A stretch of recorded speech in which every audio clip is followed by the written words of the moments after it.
Hey guys, okay, back. Week 3 has ended for the reading that I've done, and week 4 is about to begin. So, Thursday was my husband's last day of work, and it looks like he wouldn't have been able to go to work tomorrow, well, today, as when this comes out, anyway, because... Bless him. We had more rain. It rained all week last week. Not just torrential, but just constant. And even that, it doesn't work here because there's nowhere for that water to go. So the road is really washed out. So they're sending everybody to basically move stuff from one building to another on main base instead of out where he works. Because the road isn't safe. So he couldn't have gone to work anyway, and he really hates to have to go move stuff. That's, just like not what he signed up for. He likes to play with his computers and make radars and computers and all that stuff, talk to airplanes. He makes him happy. The moving boxes does not make him or his back, I should add, happy. So, so he's home. We're gearing up. We're going to have Thanksgiving on Friday because, once your kids start growing up and getting married and having lives of their own, you kind of have to be able to flex. And this year, it was best for, I think, 2 of the kids if we did it on Friday instead of Thursday. So we did. So we're doing this Friday. I will go shopping tomorrow and get a turkey and get it in the fridge so it can start defrosting and all that good stuff. It's going to be a fun week. Lorna had Friendsgiving, yesterday. Okay. Technically it was Saturday. I'm filming this Sunday night, Monday morning, but my brain says it's yesterday. But by the time this comes out, it will no longer be yesterday. Anyway, so they had Friendsgiving. She made her first Hungarian coffee cake. And guys, it was delicious. Can I just say it was fabulous. I'm like kind of dreaming of it, but it's hard because I have a banana bread that I already sliced up before she made that. So I feel like I should eat the banana bread first before anything goes bad.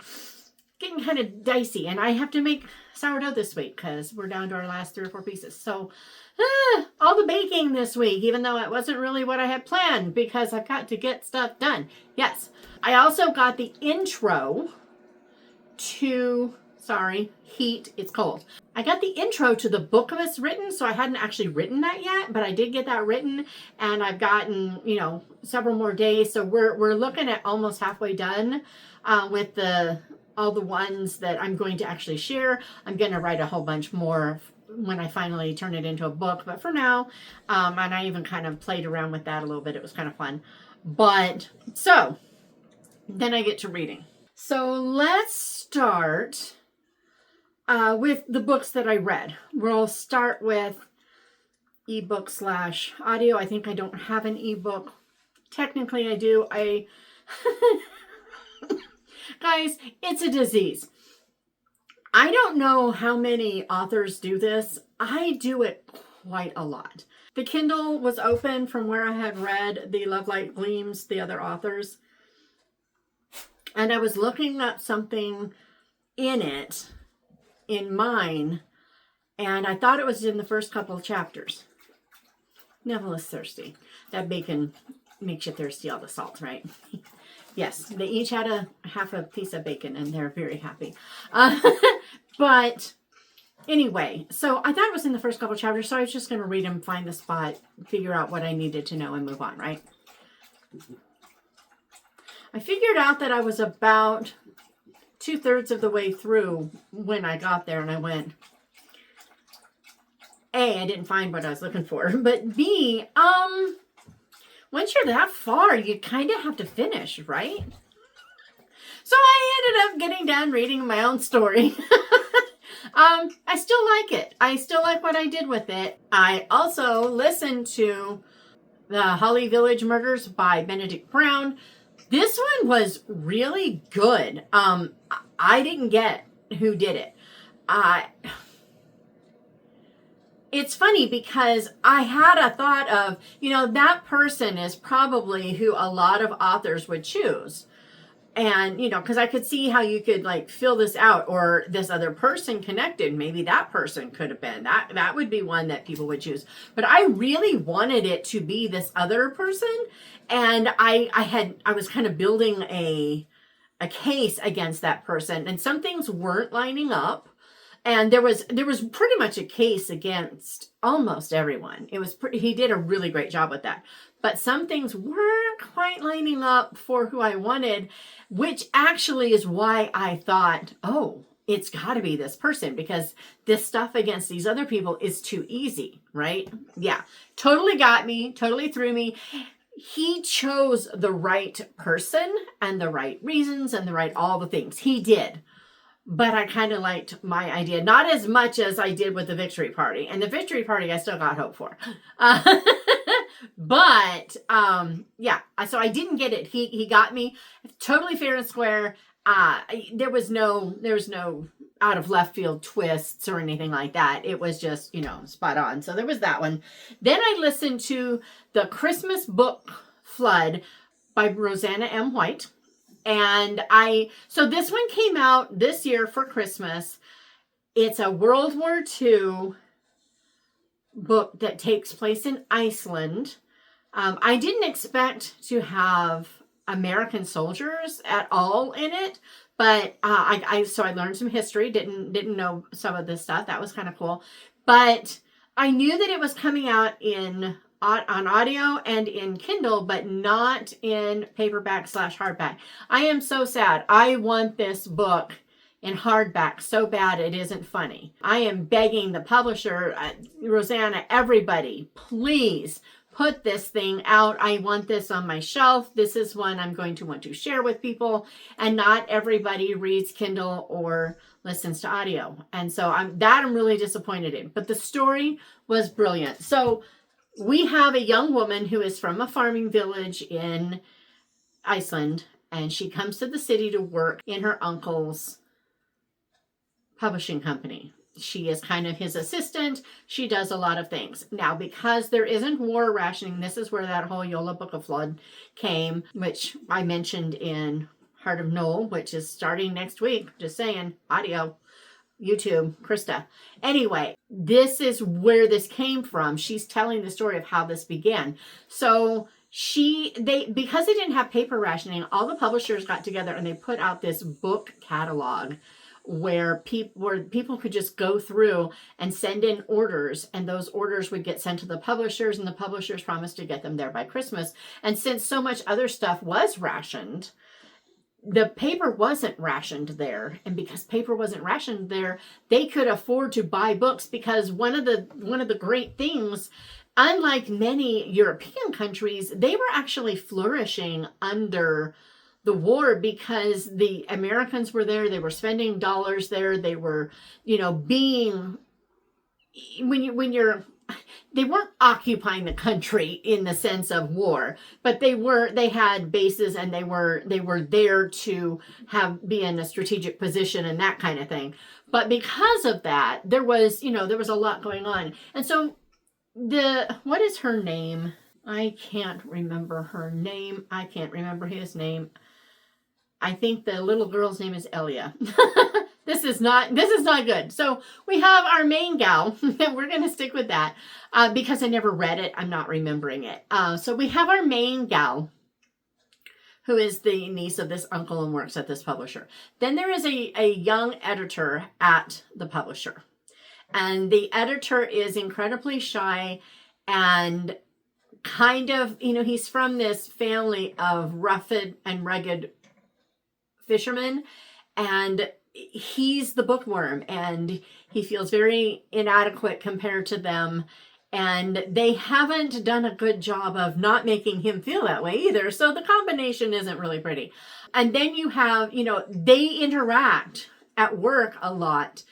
They're both very highly aware of each other, but they both are not aware that they're highly aware. Meanwhile, she has a sister whose husband has been injured. The sister has lost many babies and is pregnant, and they're trying to make this baby stick.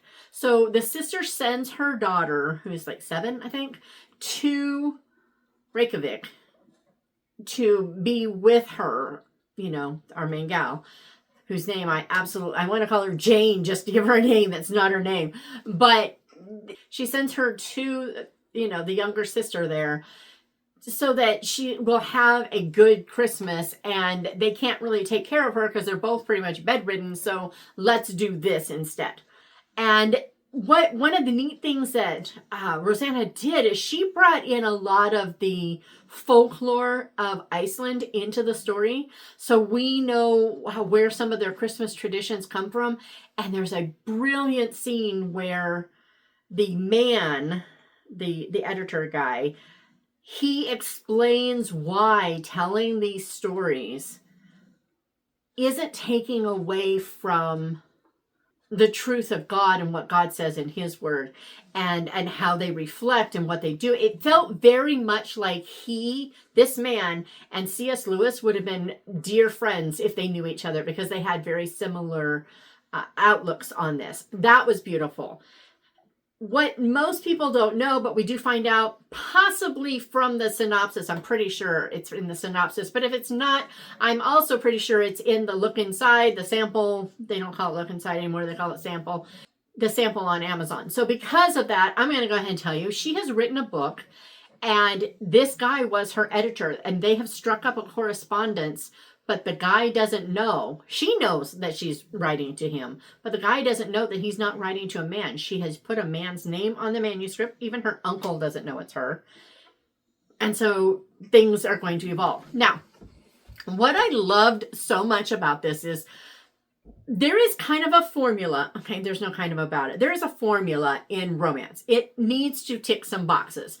You have to have a meet cute. You have to have the couple getting together. You have to have that moment where they are torn apart. And then you have to bring them back together for a happily ever after. It must follow this formula.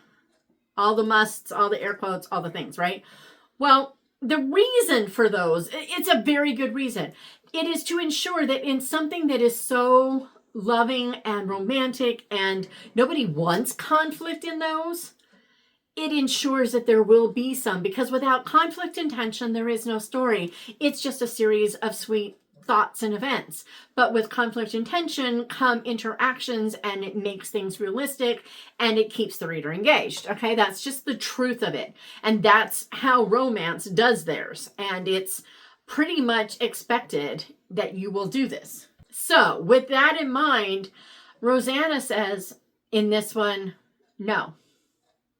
Now, I'm not going to say how or why or whatever, but she bucks some of that and brings in the tension and the conflict in other ways. Not that there isn't any between them, but not in the way that we're used to seeing in books. And I thought it was brilliant. I was so happy to get to see that we're not getting the same old, if you will. It's historical Christian fiction. You get a lot of history without feeling like you're getting history. I mean, there were things that I was learning and I was like, oh, wait a minute. I'm actually learning a lot, but I don't feel like I'm learning a lot. I'm just immersed in a story. It's short. It's like 4.5, 5 hours, something like that. On audio, I listen at 1.0 almost all the time. If you have a good narrator, I can listen at just one, I'm going to do it, because I like the slow storytelling thing. I'm not trying to inhale books. I want to immerse myself in them. And so that's how I like to do it. If I have a bad narrator, sometimes I have to speed it up just to be able to get it down. And that's why I am so very picky about narrators. So audiobooks are not faster for me in the slightest. In fact, I can usually read a physical book in 1/3 to 1/4 of the time that it will take me to listen to it. But I'm not listening to them to read faster, so it doesn't matter to me. So anyway, that book, highly recommend.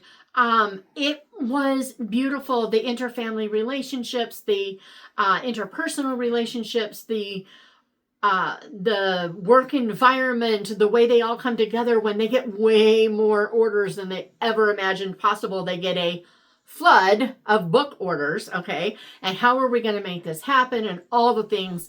It is just a beautiful, beautiful story. I knew I was going to like it. When I talked to her, she made me even more confident that I was going to like it. But now I'm like, everybody read this book. It's definitely going to come down to being one of my favorite books of the year. I think I'm really enjoying when people can turn an expectation of a genre and use it in a different way so that it feels like you're like pushing against the expectation, even though you're actually giving it just in a different way. And I've noticed a bit of that in several things this year, and I'm so happy to see them. Just saying. Okay. Then I read another D. MacDonald book, Murder at the Loch. And it's the second one in the Ally, I think it's McAllister. Ally McAllister mysteries, Scottish, Highlands, all the things. Okay, here's the deal. It was a good mystery. It was a really good mystery. I had several people going on. I finally figured out who it was at just one point. And I feel like most people would.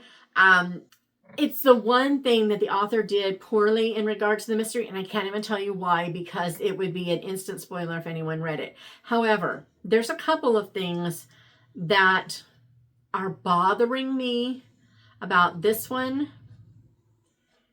And I'm thinking I'm in the beginning of the next one, which, by the way, is sounding pretty, it's starting off pretty good. But, so here's a minor spoiler for the book. It's not a mystery spoiler. It's a story arc spoiler, for the series. And then I'll give kind of a little bit of one-ish, a vague one for the book. So for the series, Ally is 66 when she buys this malt house and turns it into a bed and breakfast. She's like 68 by the second book.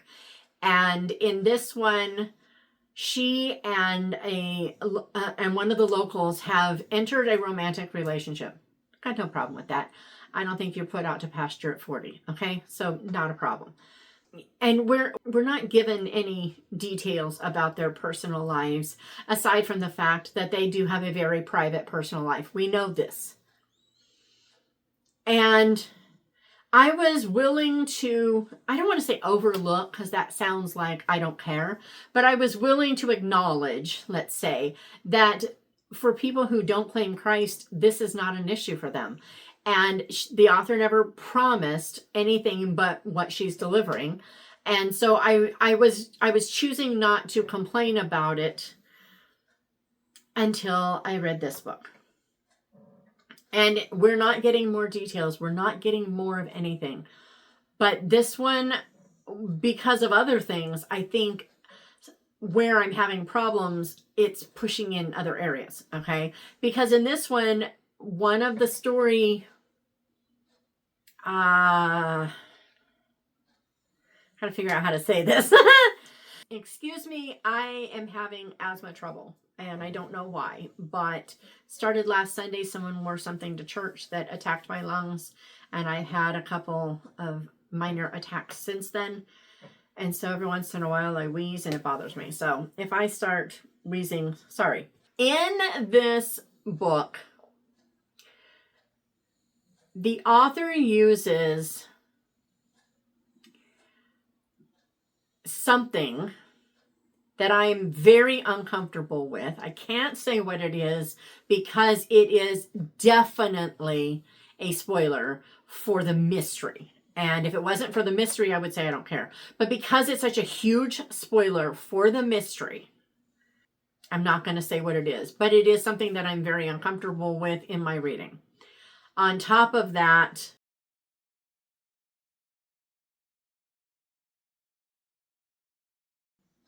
the good news is if someone started to read this and it was something that was uncomfortable for them, the moment you think that, uh-oh, is that what this is? Yes, that is. And that's all I'm giving you. So that one, I think I gave the first one 4 stars. This one might...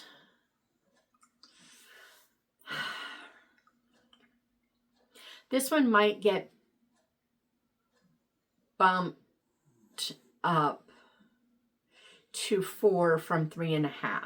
And the reason is what the author did with some of the characters, particularly a teenager, how she had the character, you know, Ally interacting with this teenager and that kind of thing.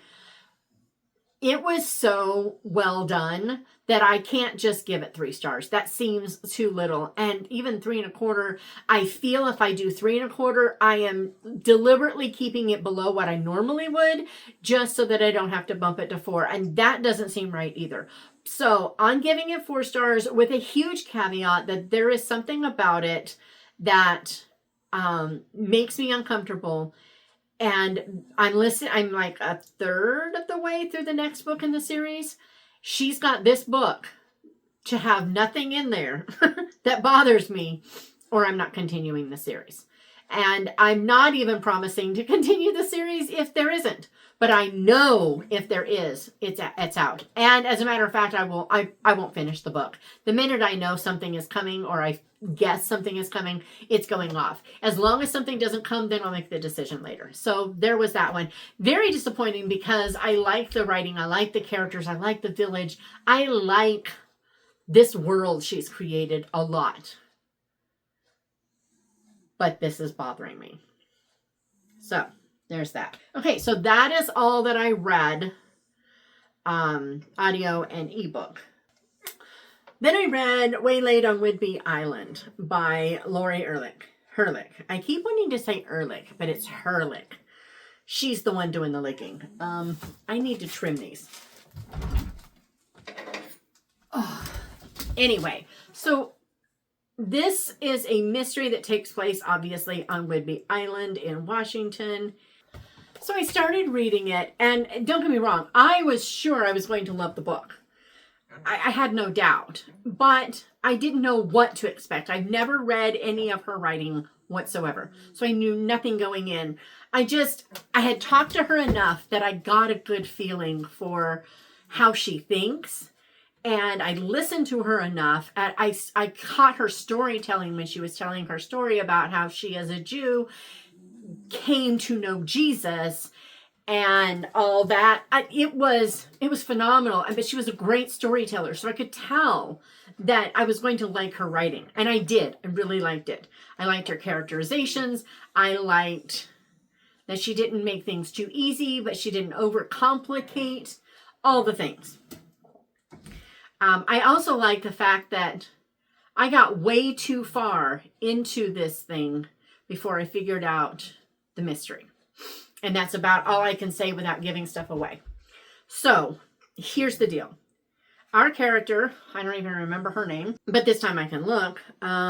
Mary, that's right. There's Mary. And so Mary is our main character. And then there's Dave, who is an or partially retired anyway, police officer who is in town to give some lectures and whatnot, teach some investigative things, and all the stuff. Now, Mary is, she's kind of a wandering pet sitter right now. There's been something terrible in her life, and she has to hide out. And that's all I'm saying. And then while she's staying in this house, taking care of this family's 3 dogs, someone burns up a porta potty next door at a construction site, and there's a body in it. And she doesn't know if this is connected to her or not. She doesn't know what's going on. Well, lots of things are going on. Now, while she's working, she always volunteers at a local library, which is where she meets this Dave, who is having trouble doing some research. He's not good with technology. She is. They strike up a friendship that it's fun. There's a little bit of chemistry there. There's a little bit of awareness. And then there's a conversation. And we don't really know what's going to be happening by the end of the book. I cannot imagine that this is the last we've seen of Dave. But the next book, I can't remember where the next book takes place, but it is far away from Whidby Island. So I don't know how Dave is going to be a part of that, or if he's going to be a part of that, or why not. She hasn't said. But I'm eager to read it. I think she was finishing it when we were at our retreat, so I'm hoping that maybe in the early new year we might get it. It was really good. It was a fast read. I sat down. I was going to read 5 chapters like I always do. And I was like, oh, well, they're kind of short, so I'm going to go with 10. And then I was like, well, 10 is almost half the book. So why don't I just go for finishing the book? And I did. I just plowed right through it. I was like, done.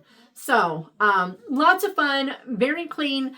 It is, I would not call it overtly Christian fiction. However, prayer is a part of it.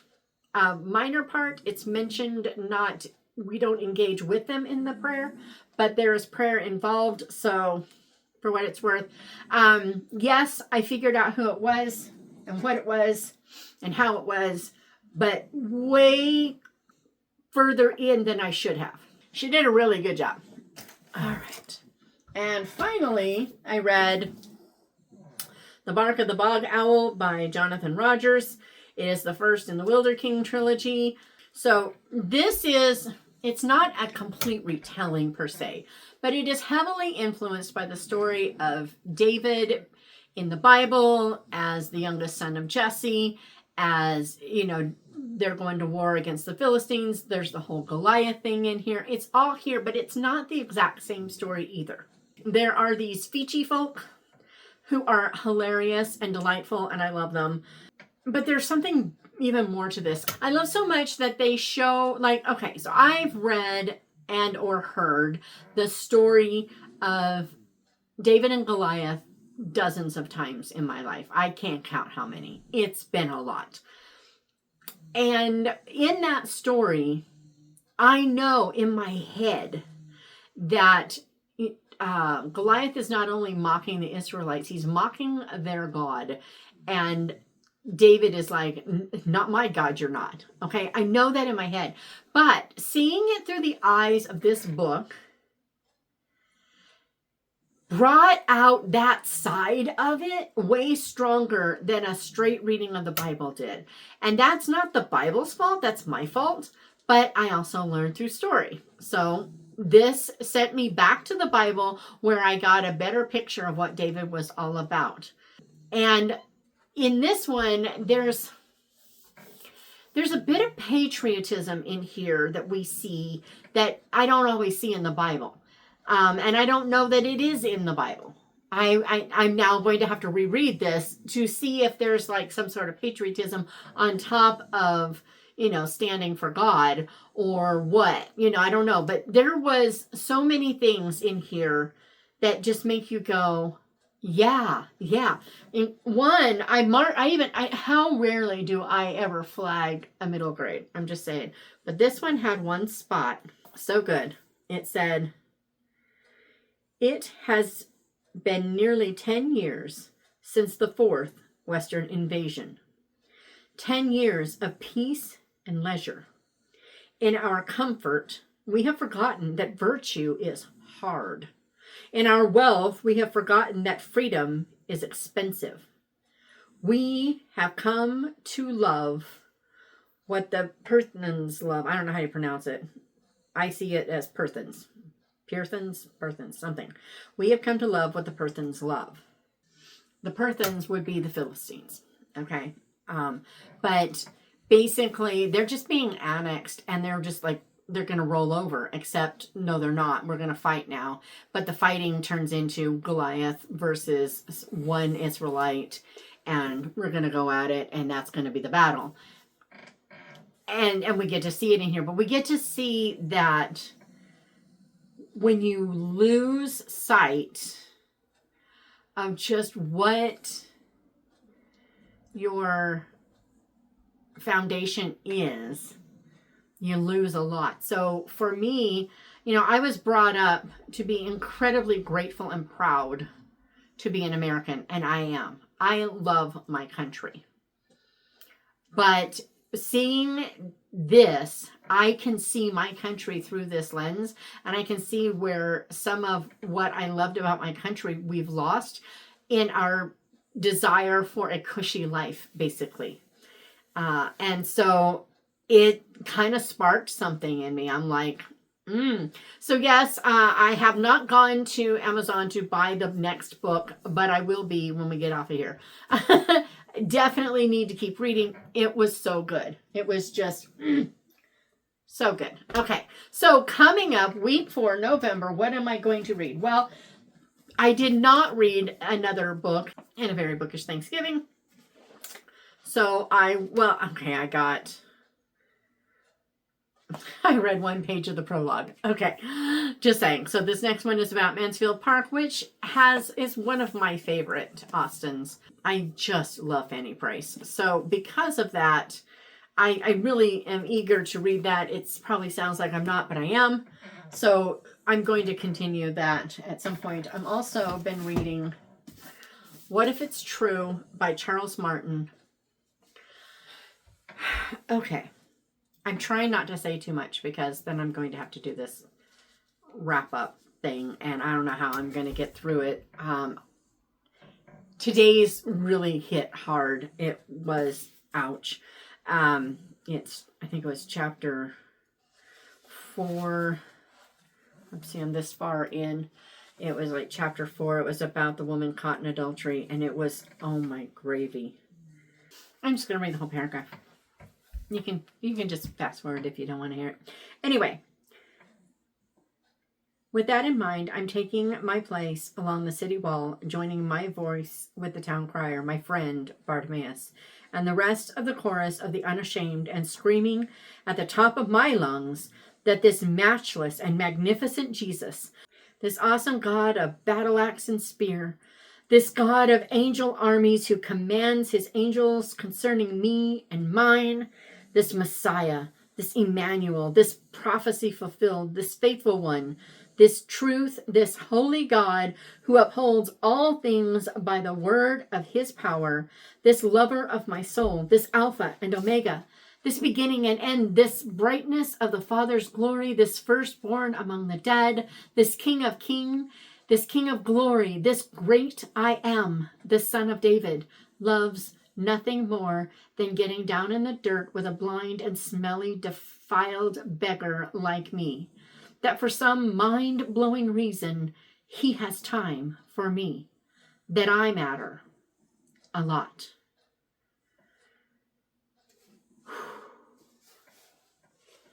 And that's under a little section called Lord Help Me See. It's so good. I'm trying to read slow, but there have been a couple of times that I haven't. There have been a couple of nights that I've literally deliberately not read it because I'm afraid I will read too fast. I know that sounds weird, but I know me and I know that I'm just wanting to devour. And when I'm in that devour words mode, this is not what I want to be reading because this is something I want to savor. And that's devour and savor are two very different things. Okay, so this week, again, I'll be working on this one. I'll be working on this one. And then I did start Giant by Judith McQuoid about a boy who is like, his mom is the house cleaner at C.S. Lewis's house. And he's brought there to help around the house, starting fires, doing things, cleaning out grates, whatever. But C.S. Lewis is constantly trying to play with him, loans him a book. That doesn't go over well with the kid's mom. And this is supposed to just be about their friendship as boys. I got through chapter 5, did not want to put it down. Am really loving this so far. And then the last book for this week's probable reading will be, I only have 2 more up there. And I have What If It's True. I've got to read these or I don't make it for the end of the year. And that's the one thing I want to make. So The Secret Society of Salzburg by Renee Ryan. And this is the 2 different women coming together to work on something. An Austrian opera singer, a British typist, a daring plan in war-torn Europe. That's all we need. So this is the one that I was going to pull something else out. I was actually thinking about 8 Down by Kimberly Woodhouse, but I'm like, no. I do want to do this first. So yeah, this week, this is my reading as well as a bookish something murder-ish. Yeah, so this is this week, as well as that audio bookish murder. And I have another Katie Powner that I can listen to at the end of that, unless, no, sorry, Katie, really want to listen to you, but the next Secret Detective Agency is out, so I'm going to go buy that. Whew! It came out technically yesterday. I'm so excited. You have no idea. Okay, yeah. When I go for my walk, do I listen to that or do I finish? No, I'm going to finish first. Gotta finish. If there's going to be a problem in this bookish murder on the whatever that I'm already listening to, if there's going to be a problem in it, I want it to show up now, like right now, like now. Please, so that I can just switch on over. That's my goal. Anyway, I also have another tiny book blip. So I did make an order from Baker Bookhouse. 3 books came in and I thought I would share them. So this is Once a Castle, which comes after Once a Crown, which is about Narnia and Susan afterward, like Susan later. And that's all I remember. This is the sequel to Once a Queen. A few years after Eva Joyce and Franklin Addison discovered the existence of portals to other worlds, Frankie's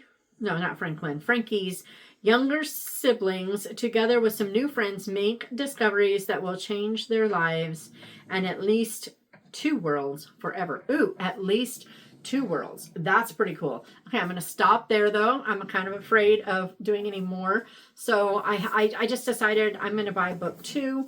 Well, why not?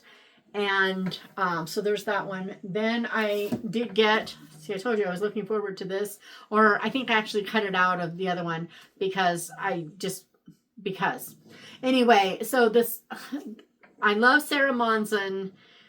She does rom-com the way I like it, because not only is it rom-com, which is how I like romance, but she also puts a lot of depth in her rom-com. So this is about a bookmobile.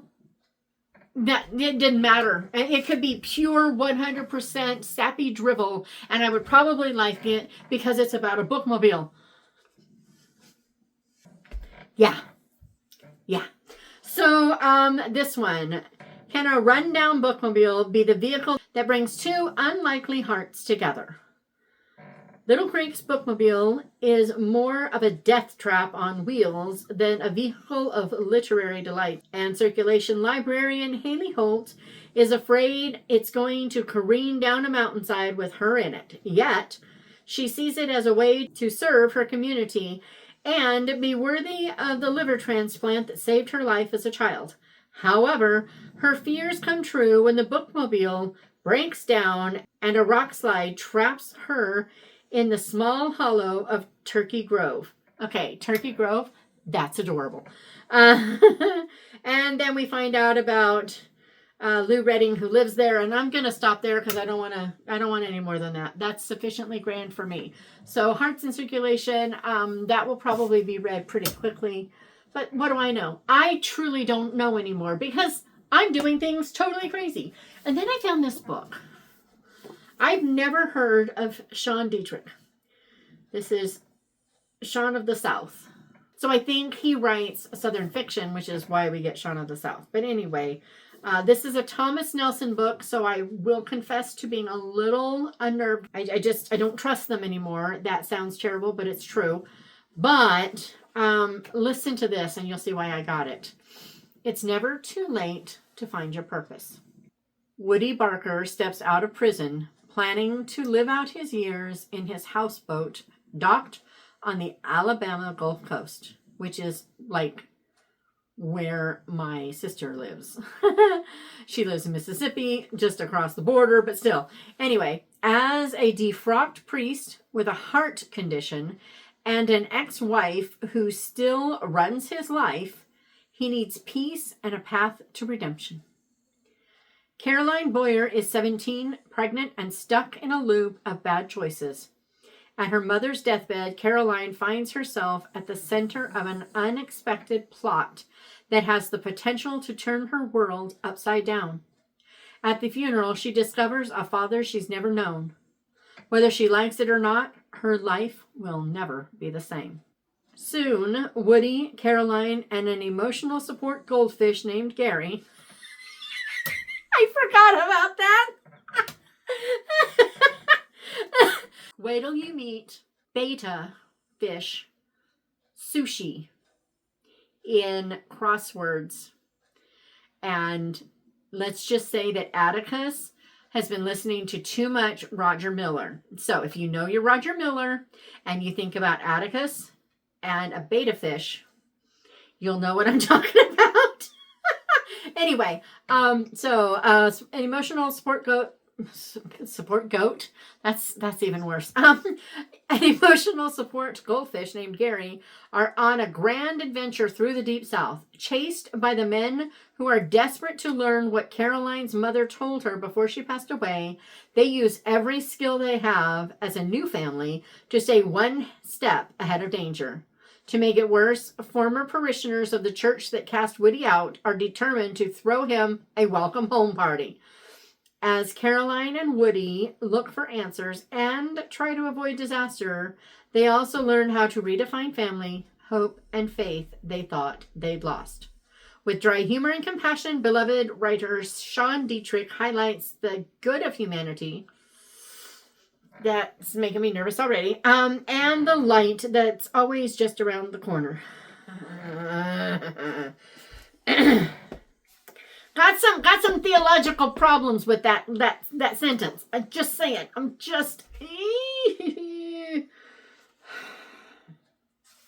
Anyway, we've got several pages of endorsements at the front. Pages of endorsements. Okay. The first one is from Dan Rodgers, executive producer, Grand Ole Opry. Okay. I don't usually do this, but I'm curious what the first sentence is going to be like. This book is dedicated to my dad. That's not it. What about prologue? Let's go with the prologue, because this is a killer opening. The girl was dead before she ever got to the hospital. Okay. So, looking forward to finding out more about Over Yonder. I'm praying that I'm not going to have trouble with the book after highlights the good of humanity. Yeah, we'll see. But yeah, that's what I have been and will be reading and what I bought to read. So all the things. So we have book blip and this week's. So let's go ahead and break a book. And there goes another one and a third. Yay! Oh, ouch.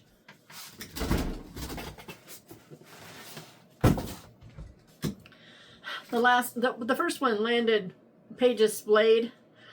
The last one landed on top of that. Ouch. I'm fine. The book is fine. It's fine. But it hurts my soul. Anyway, and then these are what I'm reading this week. So, plus a couple of audiobooks. I have had to put myself on hold with audiobooks. I've been reading them way too fast. So I've put myself back on, unless you're walking, you aren't listening. Unless you're cleaning the house, you aren't listening. You will not find other things to do so that you can listen instead of do what you need to do. So that's this week. I just want to say happy Thanksgiving to all Americans who are celebrating this week, and the rest of the world, I'm so sorry. I know, it's just, I love Thanksgiving so much. It's like my second favorite holiday. Easter should be my favorite, but I feel like I celebrate Easter every week. So maybe that's why Thanksgiving and Christmas are like my favorites. I don't know. Whatever. But, yeah, and I'll be back on Friday with something, I hope. Have a good one.